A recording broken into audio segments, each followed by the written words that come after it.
up to this 49ers game, looking back at this win over the Saints, which is going to be a fun one to talk about. For now, let's start with some of the more recent news that has happened. So tell us about some of these roster moves this week. Well, I think probably the big one that you'd be alluding to is the waiver of Jalen Darden, your punt and kickoff returner, also recently on Tuesday, which I guess came as a bit of a surprise. There were some other moves as well. KJ Britt was designated to return, so he could be activated in time for this game, and they have an open roster spot because of the waiver of Jalen Darden. A couple moves on the practice squad: let go of Dylan Cook and Ryan Smith, re-signed Nolan Turner, who had been on the active roster, and brought in a tackle named Grant Hermans. But Jalen Darden is probably the big news there. Coach Bowles did confirm when asked that a part of the decision there, probably a big part of the decision, was Jalen really just hadn't carved out any role on offense. He hadn't played a single offensive snap in the last 5 games, and that made that roster spot kind of one-dimensional. So if you can get a kick returner out of one of your other players that's already rostered and doing something for you, then you kind of save a roster spot. Yeah. So there's a number of options if you want me to talk about that. Right, so yeah, I was going to say, so now that we know that he's not going to be here, who are the different people that might be taking over that spot? Yeah, Coach said they were auditioning a number of guys, but that's kind of been an ongoing process. You don't cut Jalen Darden on Tuesday and then on Wednesday wake up and go, oh, I wonder who the kick returner is. So they clearly had a couple ideas, and they're trying to make the final decision by the end of the week. He did throw out the names of Gio Bernard and Scotty Miller. If I were a guessing man, I would say Scotty more likely on punts, because he's been doing that ever since he's been here. He's been fielding punts in practice. He's just never gotten a shot in a game. I think they believe he's sure-handed, which is the number one thing for a punt returner. And then Gio's had some kickoff return history. He's a little bit bigger than Scotty. Probably makes more sense there. But he did say there were some other candidates, and if you look back at the preseason, there are a couple guys that got a shot that are on our practice squad, like Kalen Geiger and Devin Tompkins. You could conceivably elevate one of those two guys. It would be kind of an unusual decision, because if you elevated, say, Devin Tompkins, you're still using a roster spot on a guy that's just a kickoff returner, which is kind of strange. But it's one of those guys probably. But it'll be interesting to see who. And Jalen Darden was doing a pretty reasonably good job. I mean, so I think you need somebody that's at least going to give you that same thing: catch the ball well, get about 10 yards per return. Okay, that makes sense. Well, let's go ahead and start by looking a little bit at the Saints win. Some of the big takeaways for you. What stands out after the game that took years off of our lives? The third downs were good, especially, well, actually in the last 2 drives there wasn't that much, but just the fact that the Bucs were able to come back from 10 points down. They punted the ball with 7 minutes to go. There's probably some analytics guys who didn't like that idea, but it worked because the defense got several stops, thanks in part to Carl Nassib, who had a couple of big plays there. And then you had Tom Brady. I mean, that's basically it. Yeah, that's the moral of the story, is having Tom Brady in the last couple minutes of a game is a pretty good idea. He just got locked in, It's incredible. It's just unbelievable how automatic we feel with him at that. And that is not an easy 2-minute offense, come from behind, game-winning drive. That is not a given. That is not an easy thing to do, but he makes it look like it is a given. We all heard immediately the stat that he broke his tie with Peyton Manning for most fourth quarter comebacks ever. I think it's 44 now. But here's a different category. Most comeback wins when you're down by 10, which actually don't come along that often, to be honest with you. You don't come back from 10 or more down that often, but Tom Brady has led his teams back 40 times. Nobody else has even done it 30 times. This is among quarterbacks. So yet another incredible notch in his belt. Yeah, and look at that list. I mean, good grief. Yeah. It shows what it's like. And I mean, it is true that to be that good and successful, but also to be down by that, to even be in the scenario, to be down by 10 in looking at his career, it's just incredible. And to know that the feeling that gives your team, that's what I feel like I heard so many of the guys talk about when Brady got brought in. Right. There is no point where you feel like we're out of it. Yeah. And that is such an important stat, that it's not just a game-winning drive. It's being down by 10 or more and knowing how many times he's still brought a team back. You will never get that feeling of we're out of it. And I think what that comeback does is it serves to highlight the fact that the defense actually, when you look at it as a big picture, had a pretty good night. They held them to 16 points, 1 touchdown early on and kind of a busted coverage, 3 drives into the red zone, and all of them were turned into field goals, 5 of 14 on third downs. There really wasn't a whole lot of pressure up front for most of the game, and yet the coverage was still holding strong. You were playing without your 2 starting safeties. Sean Murphy-Bunting wasn't playing. There were there were a lot of issues, and yet the Buccaneers still only allowed 16 points, and that's what made it possible for Tom to make this incredible comeback. Yeah, I know the offensive line in particular was a big question going in, knowing that you were without Tristan Wirfs, you only had one lineman on your starting line from the Super Bowl team, and how did from last year? Even from last year, and knowing that the Saints have such an incredible front, Cam Jordan, you always see, I mean, no matter who you have on the line, the Saints have always been very tough to go against in that front. How did you feel like they held up? Pretty good. I mean, Donovan Smith got the 2 holding calls, and Coach Bowles said everybody knows that wasn't his best game ever, but we've also seen a lot of really good work from Donovan Smith. I think he's playing with a bit of an elbow injury, and that's not helping, but I expect him to bounce back. Josh Wells filling in for Tristan Wirfs.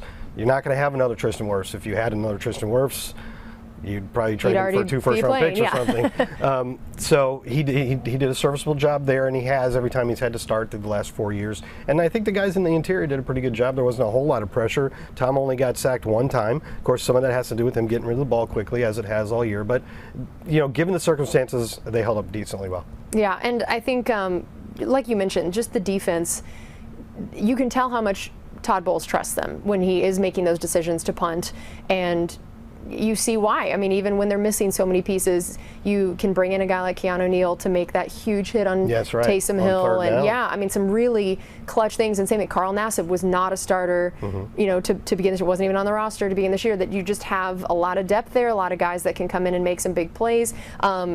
What have you seen of just overall what this defense has meant, especially recently, in terms of what they've held other opponents to? Well, you mentioned a couple of key plays. I think there's the Keanu Neal one, right? Okay, so that's a 3rd down. If Taysom Hill holds onto that ball, the game is essentially over. Carl Nassib had the tip to make him kick a field goal last time they got in 20-yard, inside the 20.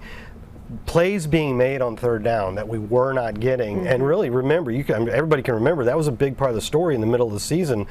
We couldn't get off the field on 3rd down. Yeah. And not just 3rd and short, but 3rd and long. And in the last 4 games, it's been very steady. The Buccaneers defense has done very good on 3rd downs, as you can see here.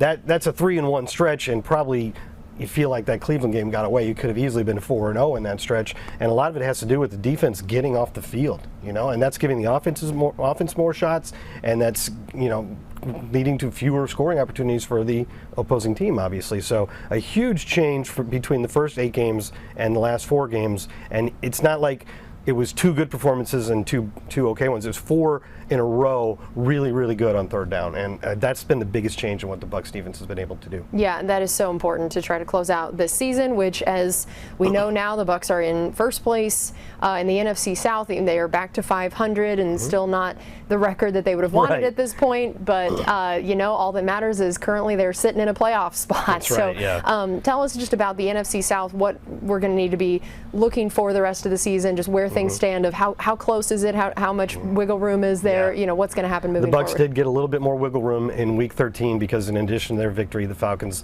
lost what was a pretty close game against the Steelers. So it's a 1.5 lead for the Bucs right now over the 5-8 Falcons. The Falcons finally get their bye. There's 6 teams on a bye this week. It's the last week any teams get any bye weeks, and so that's why it's a 1.5 lead, because they've played 1 more game than we have. So at the end of this week, the Buccaneers will either be up by 2 if they beat San Francisco, or up by 1 game if they lose to San Francisco. And then after that, you see what each team has left. The Bucs have a pretty tough draw in Week 15 against Cincinnati, and then Arizona on Christmas night, and then finish up with Carolina. Of course, the most important one there is the head-to-head against Atlanta. Whereas Atlanta, New Orleans, division game, New Orleans beat them earlier in the year in a close one. Baltimore, depending on how tough that is, probably depends on if Lamar Jackson plays, and they also have to play Arizona. So it's kind of interesting that the Cardinals could have a lot of say in how this division shakes out at the end. But there you have it at the end. The Bucs have to go to Atlanta. Hopefully the division is clinched by then, but if not, that's going to be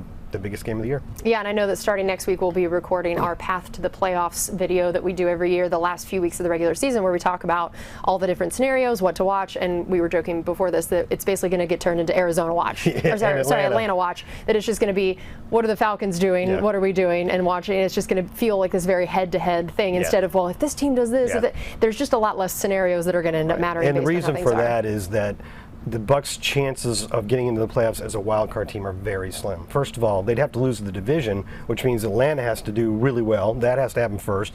Bucs would have to do a little bit worse than Atlanta, but somehow still pick up a couple games on all those 3 wild card teams. It's not going to happen. It's almost mathematically impossible. Right. So it's basically Atlanta or the Bucs winning the 4th seed by winning the division, and then you'll have a home game against the 5th seed, which at the moment looks like it's probably going to be Dallas. Yep, it's an interesting. So there's your path to the playoffs right there. There you go. We basically just already rolled did it in. Yeah, just roll the graphic there. But yeah, so and looking forward to this next week. I mean, of course, the way they're sitting now, they're going to talk about the fact that they control their own destiny. That's what's important where they're at right now, is that you win the games. You just have to win. You're in. We're good, and we don't have to talk about it. So what is that going to take this week at the 49ers, even though it's easy to say, oh, they lost their starting quarterback, but they showed in last week's game that did not keep them from still being a pretty dominant team to face, and we know particularly their defense so strong. What are the biggest things that you feel like are going to be difficult matchups on both sides of the ball for this week? You would like to think that the opportunity to face a 7th-round draft pick making his first ever NFL start would give you a big edge, right? Yep. And obviously that's probably an easier task than facing the very experienced Jimmy Garoppolo. But this team is built so well around the quarterback that they can succeed, as they did last week, as you pointed out, without a huge performance. He played pretty well, but even if he's just kind of average, they have the best defense in the NFL in terms of yards and points allowed. Fred Warner, Nick Bosa's the sack leader in the league. He had 3 last week. Fred Warner is probably the best linebacker in the league. They got Charvarius Ward in offseason. It's just a strong defense at every level. And then on offense, they have all these versatile weapons that they can put on the field at the same time. Deebo Samuel, who goes into the backfield as a wide receiver. Brandon Ayuk, who's a great route runner and very athletic. George Kittle, one of the best yards after the catch tight ends in the league. They got Christian McCaffrey. We all know how versatile and successful he is. They can put all those guys on the field at the same time, and the Kyle Shanahan offense does a good job of scheming them into ways. They're the best team in the league in getting yards after the catch. So the scheme gets them the ball with room to run, and the quarterback in Shanahan's offense knows exactly what he's supposed to do on every play. And what Kyle Shanahan wants is a quarterback that does exactly what he's told to do. And a 7th-round rookie, how is he going to approach it? If he gets a chance to start, he's not going to go off script and go run around. He's going to go, okay, coach, you want me to throw that there now? Will do. Yeah. So it's a problem that they can overcome. Does it make it a lot harder for them to make it all the way to the Super Bowl? Yeah, probably so. But I don't think it means that they're a lot easier to beat this weekend. I agree. Unfortunately. Yeah, I completely agree. You got with Christian McCaffrey and Deebo Samuel, it's like you don't even need a quarterback practically. Just there you go. Get the ball in their hands. Yeah, and yeah, the yards after catch is so interesting. The tackling is going to have to be so sound, good point. And that is something that we've seen some lapses in recent games, but it hasn't been terrible. But that's something Todd Bowles has said they needed to improve on, and this is definitely a game that will test that. All right, well, that's going to do it for us on Bucs Insider Live. Thank you so much for joining us, and we'll see you next week.